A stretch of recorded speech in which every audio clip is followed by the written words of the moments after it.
welcome Lena Leder, Ph.D., Nutrition Science Manager with Balchem. Speaking with us from Norway, Dr. Leder brings extensive experience from academia and the food industry and project management. Her specialty is in scientific translation, the communication of research, and adding nutritional insight to innovation projects and marketing. Sometimes it's challenging to interpret the details behind the science into actionable information that we can talk to in the market.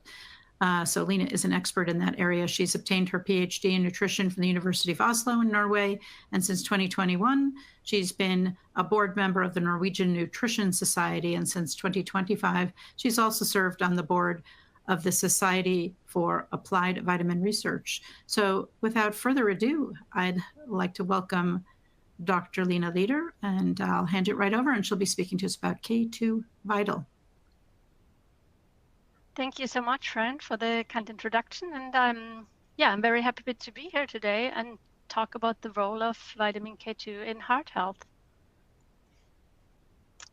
This is my disclaimer.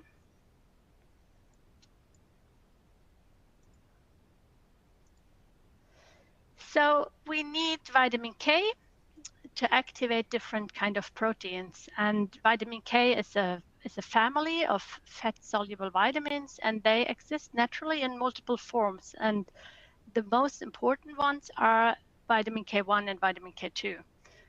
And in humans, there are 17 different vitamin K-dependent proteins identified by today, and depending where they are synthesized, they're generally called hepatic and extrahepatic vitamin K-dependent proteins. And the hepatic vitamin K-dependent proteins are synthesized in the liver, and they're essential for regulating blood coagulation. And then there are also the extrahepatic vitamin K-dependent proteins. They're outside the liver, and they are mostly known for their protective role in bones and in the cardiovascular system. But what is the difference between vitamin K1 and vitamin K2, and especially vitamin K2 MK7? That is the type of vitamin K2 what we are producing, so K2 Vital. So the main difference is between vitamin K1 and K2 MK7 is an uptake activity, so the activity to activate these vitamin K-dependent proteins, and also half-life time. What you can see here is so here we are looking at uptake and activity of vitamin K2, MK7, vitamin K1, and placebo with a daily intake over 6 weeks. So here the participants, when you're looking at the on the graph to the left-hand side, the participants took 1 capsule each day for 42 days. And here you can see that K2, MK7 increases the vitamin K levels in the blood and comes to a plateau after 2 to 3 weeks. That is the light green line. And while taking vitamin K1 and placebo for several weeks, the vitamin K levels in the blood stay low. When we are looking at the carboxylation activity, that means how active it is to activate vitamin K-dependent proteins, and that's the graph to the right. Vitamin K2 MK7 is also more effective in activating. In this case, it is osteocalcin. It's one vitamin K-dependent protein compared to vitamin K1 and placebo. So what we can say here, that vitamin K2 MK7 seems to be the best form of vitamin K, and also, like in the latest opinion of EFSA on vitamin K, it is concluded that K2 MK7 is the most efficiently absorbed form of vitamin K.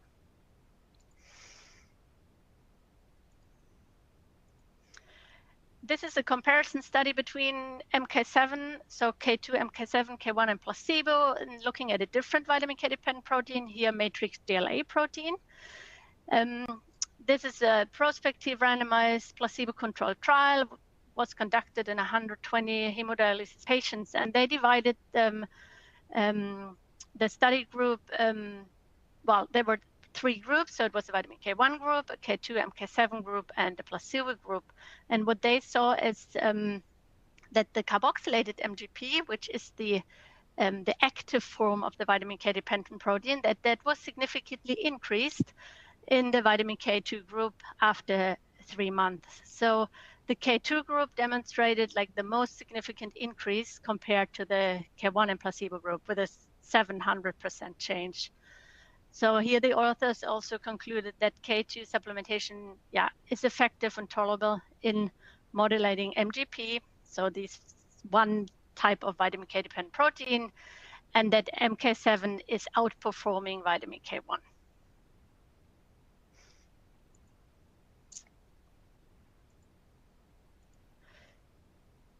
So, but what is the role, or how does it work, vitamin K2 in heart health? It activates vitamin K dependent proteins, and when we're talking about heart health, especially MGP, so the matrix GLA protein.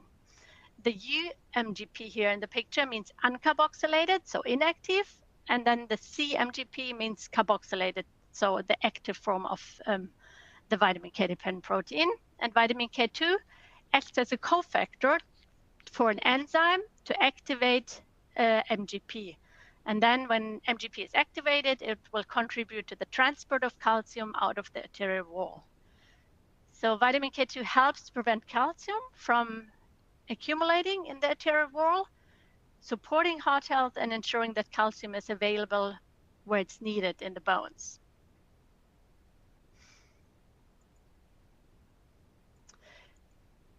The Rotterdam study is one of the very early studies showing an association between vitamin K2 and cardiovascular health. And here, there was a population of 5,000 participants where dietary vitamin K2 was associated with cardiovascular health. And what you can see here on the x-axis, you can see the energy-adjusted vitamin K2 intake.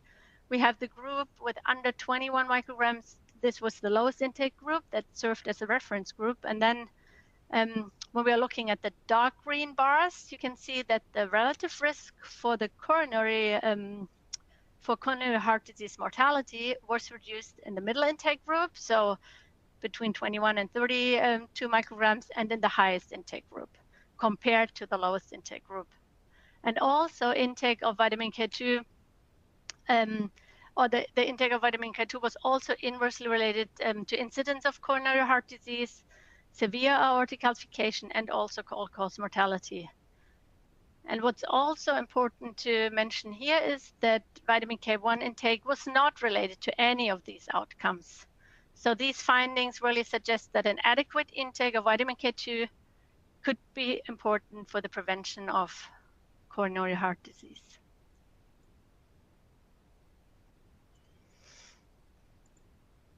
This is a meta-analysis with 33,000 patients from 11 prospective cohort studies, so really like a mega study. And here they found that circulating diffuse MGP, and diffuse MGP, that is a marker for vitamin K status. So if you have high diffuse MGP, that is the inactive form, that means that you have low vitamin K status. And what they saw is that diffuse MGP was associated with an increased risk for all-cause mortality and cardiovascular mortality. So all-cause mortality was increased by 77% with the low vitamin K levels, and cardiovascular mortality by 84%. And here it was also concluded that high diffuse MGP levels indicating vitamin K insufficiency, that this may serve as an independent predictor for the risk of mortality.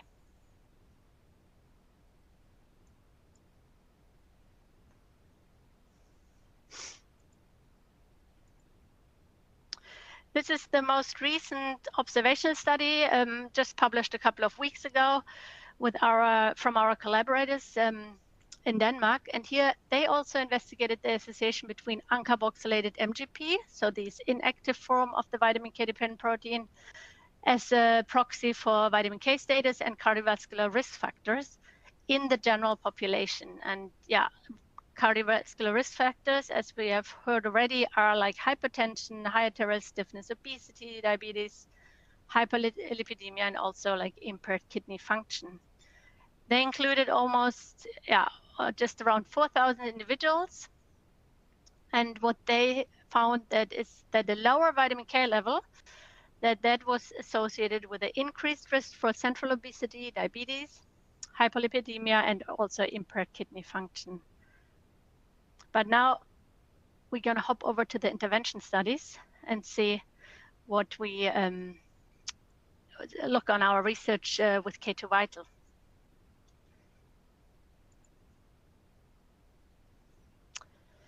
So we have data with K2 Vital showing that it lowers arterial stiffness. This is an intervention study with a dosage of 375 micrograms, and the control group got the standard care for 24 weeks. Here the aim was to evaluate the effect of MK7 supplementation on arterial stiffness, measured as pulse wave velocity. So what they saw is, or what they didn't see a difference in pulse wave velocity in the whole study population, but when they looked at the ones with diabetes, MK7 significantly decreased pulse wave velocity. So, and pulse wave velocity is the golden standard to assess arterial stiffness. So here it was concluded that the MK7 group had a lower rate of arterial stiffness progression compared to the controls, and that was especially in the diabetes patients.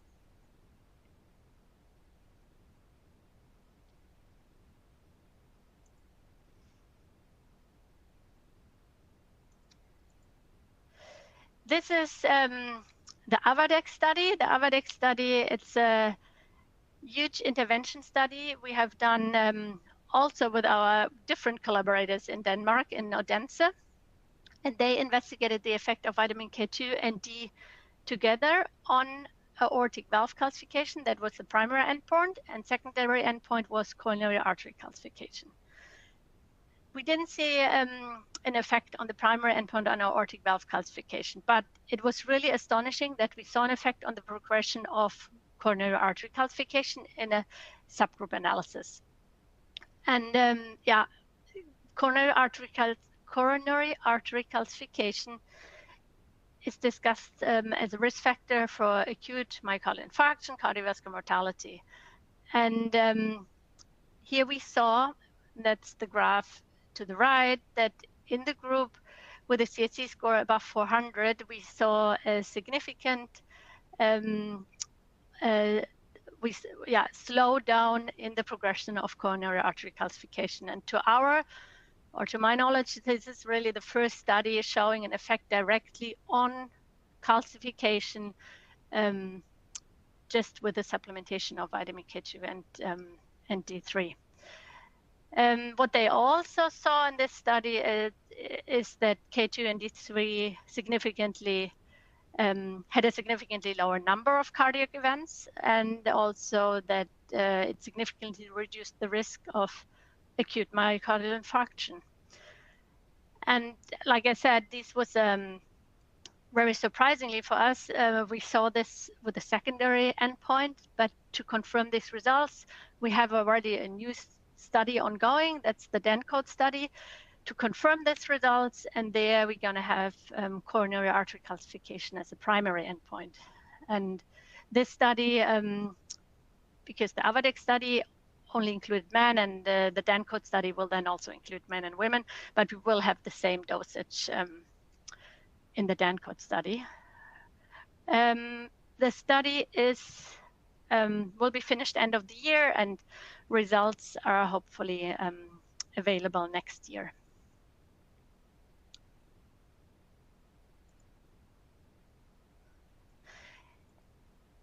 Yeah, in the AVADEX study, we did some further analysis, or our collaborators, the university did some further analysis, and that showed that just looking at the statin users, that they could benefit from K2 and D supplementation.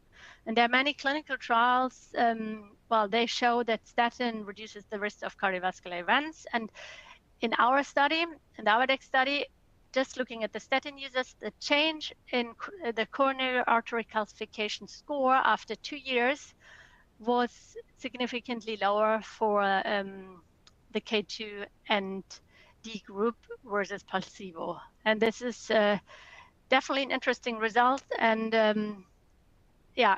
can lead to the conclusion that statin users really may benefit from vitamin K2 and D supplementation.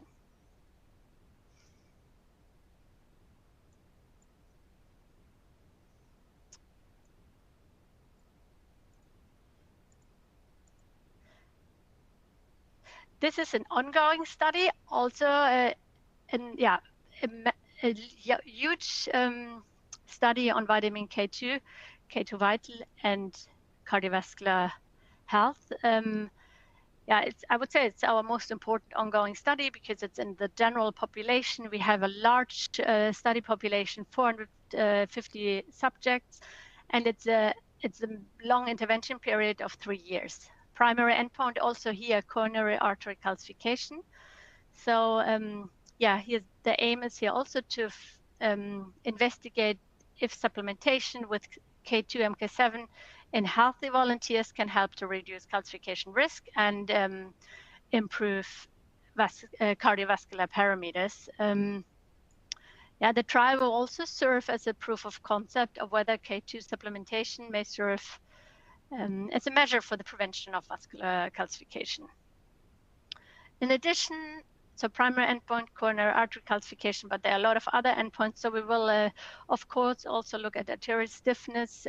We will look at different plaque compositions, blood pressure, biomarkers for lipid metabolism, also looking into insulin sensitivity and bone metabolism, and also pulmonary function.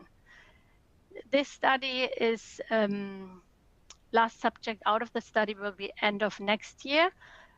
And then, as you know, publication takes usually another year or at least half a year. So, but this is going to be a very important study because it's, like I said, it's a study in the general population, and it's a 3-year intervention study.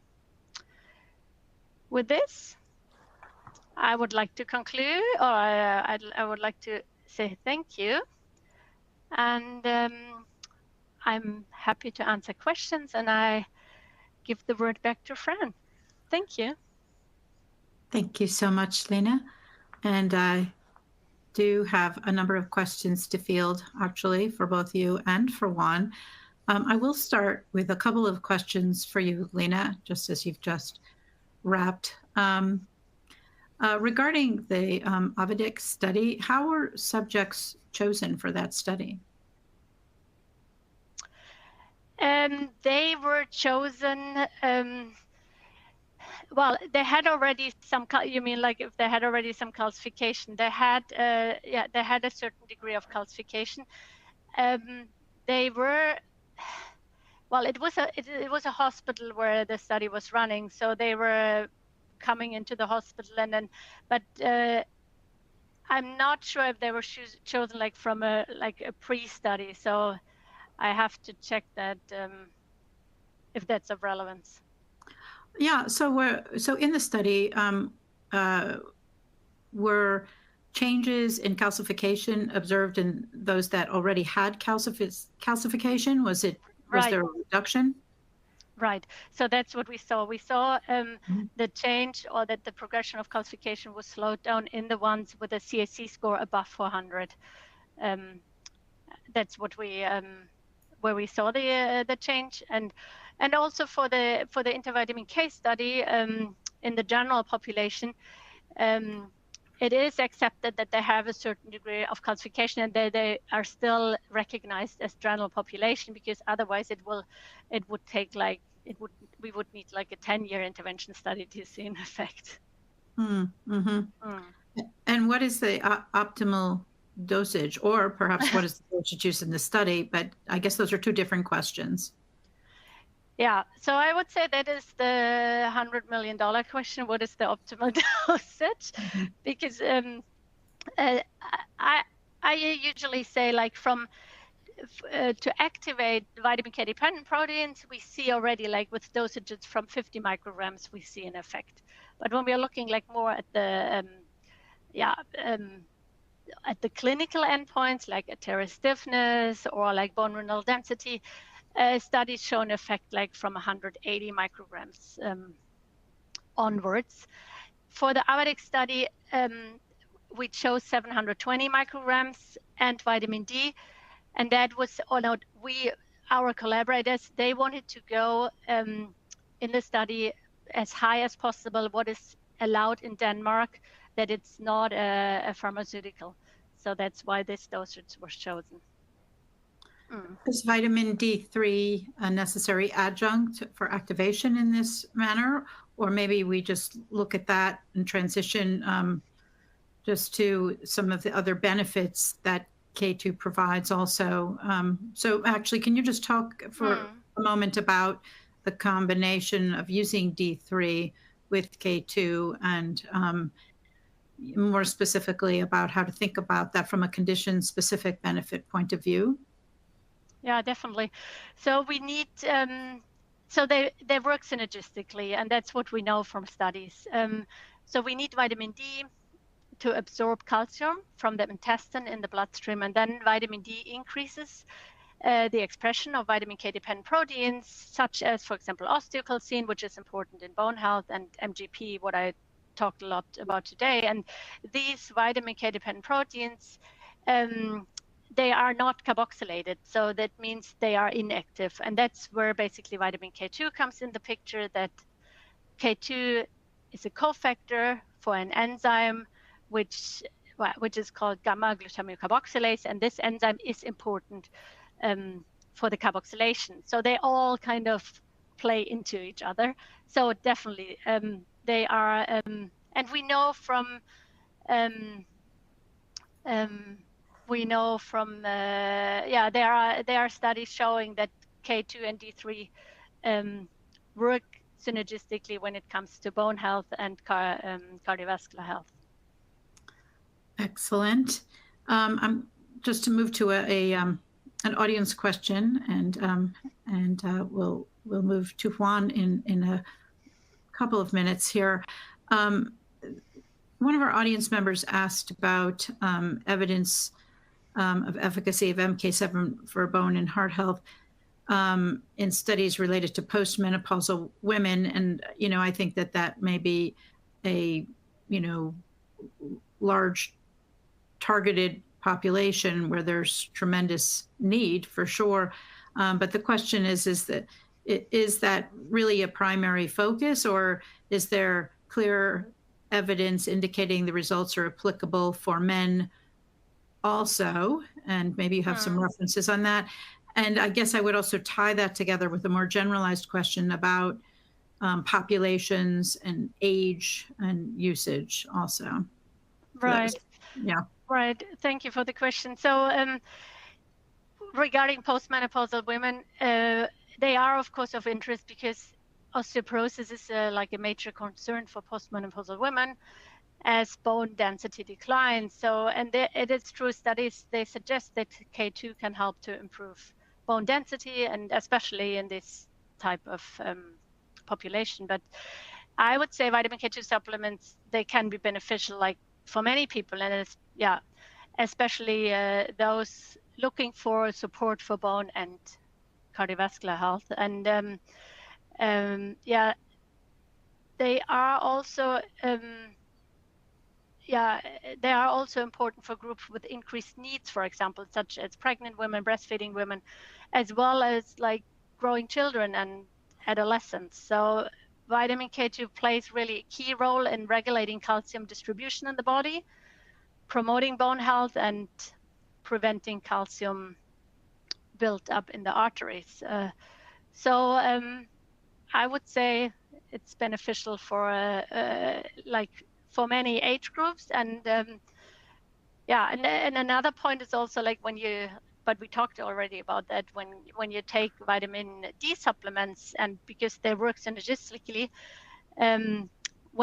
because vitamin D increases the expression of vitamin K-dependent proteins, and when you supplement vitamin D, the levels of these inactive vitamin K-dependent proteins rise. So there's also an increased need for vitamin K2. Oh, interesting.